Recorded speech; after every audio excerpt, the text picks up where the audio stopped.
Aprobado na ng Kongreso ang pagsasagawa ng barangay at sangguniang kabataan election sa susunod na taon.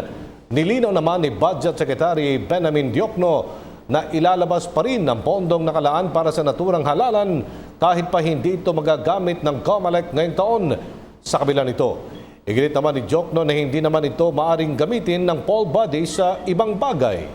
Si Joy Gumatay sa detalye.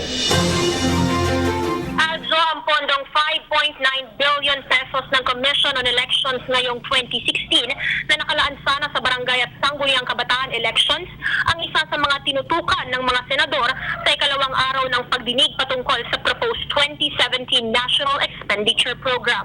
Ngayong sinang-ayunan na nga ng Kongreso na sa 2017 na ituloy ang barangay at SK elections imbis na ngayong taon, nilinaw ni Senador Franklin Drilon kay Budget and Management Secretary Benjamin Diokno ang kinalalagyan ng naturang pondo. Ayon kay Secretary Diokno, fully released na ang 5.9 billion pesos na ito sa COMELEC, magamit man ito hindi ng ahensya ngayong taon.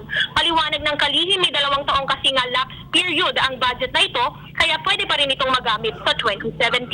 Ngunit binigyang diin niya na hindi ito pwedeng gastusin ng COMELEC sa ibang inisyatiba liban sa nakatakda ng paglalaanan ng pondong ito. Hinihimok naman ngayon ni Senate Majority Leader Ralph Recto ang mga kapwa niya mambabatas na palakihin o dagdagan ang COMELEC budget sa 2017. Paliwanag ng Senador, ito ang pinaka-epektibong hakbangin na dapat isagawa ng Kongreso upang matulungan ng COMELEC para sa matagumpay na pagsasagawa ng aktibidad na ito. Para sa PTV News, Joy Gumatay. Ako po si Cathy San Gabriel. Subscribe na sa PTV YouTube channel. I-click lang po ang subscribe button.